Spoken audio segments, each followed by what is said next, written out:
Hi, this is Manisha Singh. Welcome back to your on YouTube channel. Friends, I hope you all are doing very well and exam preparations are also going enough very well.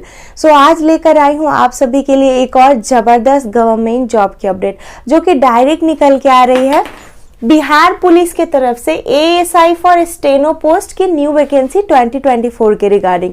देखिए friends, ये vacancy वैसे तो आई है किसके लिए, Bihar state के लिए, but इसके लिए ना अदर स्टेट के कैंडिडेट्स भी अप्लाई कर सकते हैं। मीन्स कि बिहार की वैकेंसी है लेकिन ऑल इंडिया के कैंडिडेट चाहे वो मेल हो या फीमेल अप्लाई कर सकते हैं। ग्रुप सी का ये बहुत बढ़िया पोस्ट होता है। और हाँ, अगर आपका सपना था कि आप किसी पुलिस फोर्स को ज्वाइन करो या फोर्स ज्वाइन करना है और आप फिजिकली फिट नहीं हो, आप फिजिकली वीक हो, तो ये अपॉर्चुनिटी आपके लिए बहुत सही रहने वाला है क्योंकि इसमें कोई फिजिकल होता ही नहीं है, सिर्फ और सिर्फ एग्जाम और उसके बाद स्किल टेस्ट होता है। तो आइए उसके बारे में हम लोग कंप्लीट डिटेल वे में कर ले डिस्कस। लेकिन आगे बढ़ने से पहले अगर आप इससे रिलेटेड ऑफिशियल नोटिफिकेशन डाउनलोड करके देखना चाहते हो, एग्जाम की सिलेबस देखना चाहते हो, सारी चीजें अवेलेबल है मेरे टेलीग्राम चैनल पे और टेलीग्राम का लिंक आपको मिल जाएगा डिस्क्रिप्शन बॉक्स में।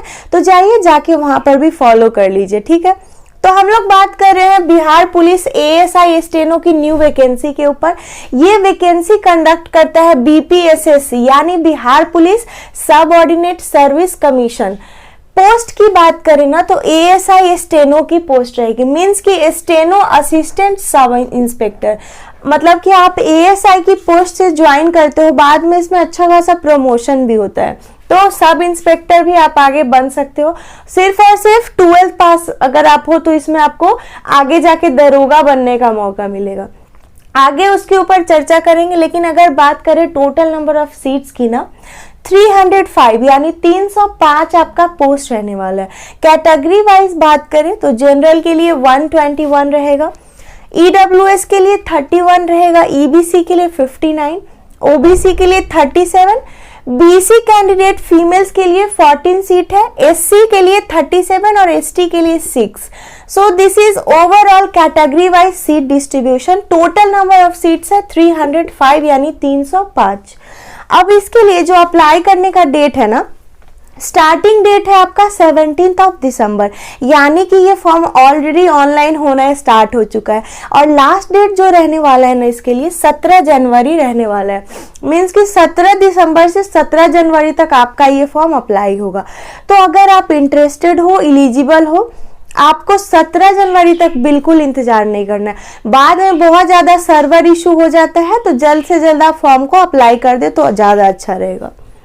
अब बात करें फॉर्म का फी क्या रहने वाला है, तो देखिए जो जनरल कैंडिडेट है, ओबीसी है, ईडब्ल्यूएस है या फिर अदर स्टेट, तो जो अदर स्टेट वाले होते हैं ना उनको यहाँ पे रिलैक्सेशन नहीं मिलता है किसी भी चीज का। चाहे आप जैसे अभी ये बिहार की भर्ती है और आप यूपी से अप्लाई करते हो, राजस्थान से अप्लाई करते हो, वहां के लिए आपको एससी एसटी रिजर्वेशन मिलता है। बट अगर बिहार के लिए फॉर्म भरते हो ना तो बिहार में आपको एज अ जनरल ट्रीट किया जाता है, तो आपसे भी सेम फी लिया जाता है जो जनरल, ओबीसी और ईडब्ल्यूएस जो कि बिहार से बिलोंग करते हैं, यानी कि 700 रुपया यानी 700 रुपीज, ठीक है। अगर बात करें फीमेल्स की जो बिहार डोमिसाइल की है, किसी भी कैटेगरी की फीमेल कैंडिडेट और उनका आवासीय बिहार का है, साथ ही साथ बिहार के एससी एसटी जो कैंडिडेट होंगे उनसे 400 रुपीज यानी कि 400 रुपया, उनको 300 रुपीज का कंसेशन दिया जा रहा है, ठीक है। So this is the form fees. अब बात करते हैं एज के ऊपर। देखिए एज का जो क्राइटेरिया है उसमें मोस्ट इंपॉर्टेंट थिंग क्या होता है, कट ऑफ डेट होता है। कट ऑफ डेट आपका रहेगा 1 अगस्त 2024 यानी 1 अगस्त 2024 के अनुसार यहाँ पर आपका एज की गणना की जाएगी। 18 वर्ष से 25 वर्ष 18 to 25 ईयर्स के सभी कैंडिडेट अप्लाई करेंगे। रिलैक्सेशन मिलता है, जो ओबीसी मेल होते हैं उनको क्या 27 ईयर्स मैक्सिमम एज रहेगा, 2 साल का रिलैक्सेशन है। ओबीसी फीमेल्स के लिए 3 ईयर्स का रिलैक्सेशन है, मतलब मैक्सिमम एज 28 ईयर्स रहेगा। वहीं पर जो एससी एसटी है कहाँ के, बिहार के यहाँ पे मैं बात करी हूँ। जो अदर स्टेट वाले हैं वो जनरल की तरह ट्रीट किए जाएंगे, उनको कोई रिलैक्सेशन नहीं है। बिहार के SC/ST मेल और फीमेल्स को 5 इयर्स का रिलैक्सेशन है, यानी 30 वर्ष। ठीक है, तो ये एज का क्राइटेरिया था। अब चर्चा करते हैं क्वालिफिकेशन के ऊपर। चूंकि मैंने पहले ही आपको बता दिया था कि ये बहुत अच्छा पोस्ट है जिसके थ्रू 12th पास वालों को आगे चल के दरोगा के पोस्ट पे जॉब करने का मौका मिलता है, क्योंकि अभी ये असिस्टेंट सब इंस्पेक्टर से ज्वाइनिंग होती है। किसके लिए? स्टेनो के लिए। आगे आपको सब इंस्पेक्टर बनने का मौका मिलेगा और भी ज्यादा प्रमोशंस होते हैं। क्वालिफिकेशन की अगर बात करें तो सिंपली जिन्होंने 12th पास कर रखा है, चाहे वो आर्ट्स वाले हो, साइंस वाले हो या कॉमर्स वाले, doesn't matter what is the percentage of your 12th class, बस आप पास हो ना तो अप्लाई कर देना। ठीक है, साथ ही साथ आपके पास नॉलेज ऑफ कंप्यूटर तो होना ही चाहिए, क्योंकि ये स्टेनो के लिए पोस्ट आई है। टाइपिंग का नॉलेज और स्टेनो का स्किल होना चाहिए। नॉलेज ऑफ कंप्यूटर में अगर बात करें तो अगर आपके पास कंप्यूटर का सर्टिफिकेट है, चाहे वो DCA ADCA हो, तो ये बहुत अच्छा है कि आपको ज्यादा हाईली प्रेफर किया जाएगा। ठीक है, तो ये हो गया आपका बेसिक डिटेल्स। क्वालिफिकेशन तक मैंने आपको क्लियर कर दिया। अब चर्चा करते हैं सिलेक्शन की प्रोसेस के ऊपर। देखिए, वैसे ये बिहार पुलिस की भर्ती है, लेकिन इसमें सिर्फ और सिर्फ एग्जाम और स्किल टेस्ट के आधार पे आपका भर्ती होगा। मतलब कोई फिजिकल होगा ही नहीं। तो अगर आपका हाइट कम है या फिजिकल में आपकी किसी भी तरीके से छूट रहे थे, पिछड़ रहे थे, तो ये आपके लिए बहुत अच्छी अपॉर्चुनिटी रहने वाली है। ठीक है, तो आपको सबसे पहले क्या करना होगा? रिटन एग्जाम पास करना होगा। ऑफलाइन पेपर होगा। तो अदर स्टेट वालों, अगर आप फॉर्म अप्लाई करते हो तो बिहार के डिफरेंट डिस्ट्रिक्ट्स पे जो एग्जाम सेंटर्स होंगे वहां पे आके आपको एग्जाम देना होगा। ठीक है, तो एग्जाम पास करने के बाद फिर आपको बुलाया जाएगा फॉर द स्किल टेस्ट, यानी स्टेनो का आपका टेस्ट होता है। उसमें टाइपिंग वगैरह क्या है आगे मैं क्लियर करूंगी, बट सिर्फ और सिर्फ 2 स्टेज पास करो और आपको मौका मिलता है जॉब करने का as a steno assistant sub inspector in Bihar police. है ना बहुत अच्छी अपॉर्चुनिटी। तो चलिए उसके रिगार्डिंग आपको एग्जाम सिलेबस यहाँ पर डिस्क्राइब कर दूं। देखिए, एग्जाम आपका क्या होता है? ऑब्जेक्टिव टाइप होता है, ऑफलाइन होता है, OMR बेस्ड परीक्षा होती है। 2 पेपर होता है। पेपर 1 आपका ऑब्जेक्टिव टाइप है, पेपर 2 भी ऑब्जेक्टिव ही है। मतलब कि आपको आंसर देखना है, 4 में से एक ऑप्शन को टिक करना है, किस पे? OMR पे कलर कर देना है। ठीक है, देखिए पेपर 1 में 100 क्वेश्चंस होते हैं फॉर 100 मार्क्स। टाइम होता है 90 मिनट्स, यानी 1.5 घंटे का पेपर 1 होता है। और इसमें ना कोई निगेटिव मार्किंग नहीं होता है। तो अगर किसी क्वेश्चन के आंसर में आपको डाउट है कि ये आंसर करे या ना करे, तो जरूर उसको टिक करके उसका आपका मार्क्स डिडक्ट नहीं किया जाएगा।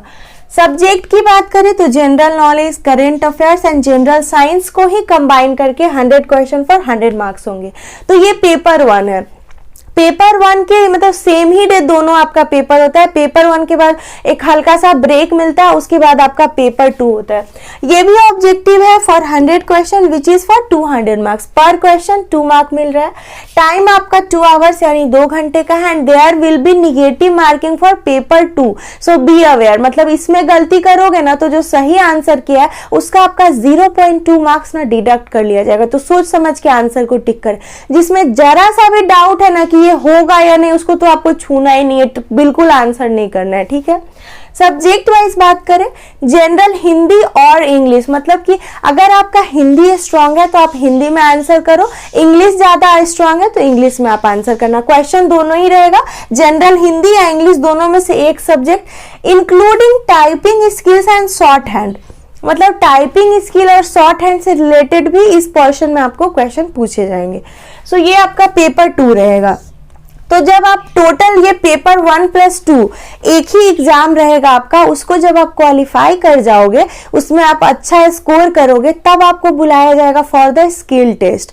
तो स्किल टेस्ट में क्या होता है ना, सबसे पहले स्टेनो का डिक्टेशन होता है। मतलब कि कोई आदमी बोलेगा, कोई जैसे कि मैं बोल रही हूँ कि मेरा नाम मनीषा सिंह है, मेरा एक जॉब अपडेट का चैनल है, तो वैसे ही आप जैसे शॉर्ट हैंड टाइपिंग करोगे, कोई डिक्टेट करेगा और आपको ना शॉर्ट हैंड में टाइप करना होगा।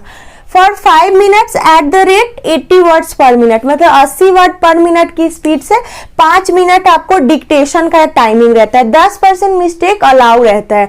अब ये बात करें कि शॉर्ट हैंड आपका इंग्लिश में होगा कि हिंदी में होगा, तो देखिए साफ साफ नोटिफिकेशन में दिया गया कि हिंदी में आपका शॉर्ट हैंड होगा और टाइपिंग भी हिंदी ही रहेगा। ठीक है, तो ये तो स्टेनो डिक्टेशन हो गया। अब आपने शॉर्ट हैंड में क्या लिखा है उस चीज को ना फिर आपको टाइप करके बताना होता है, ठीक है। तो उसके लिए हिंदी टाइपिंग रहेगा 300 वर्ड, 10 मिनट का टाइमिंग है, सिंपली 30 वर्ड्स पर मिनट की स्पीड चाहिए फॉर द हिंदी टाइपिंग।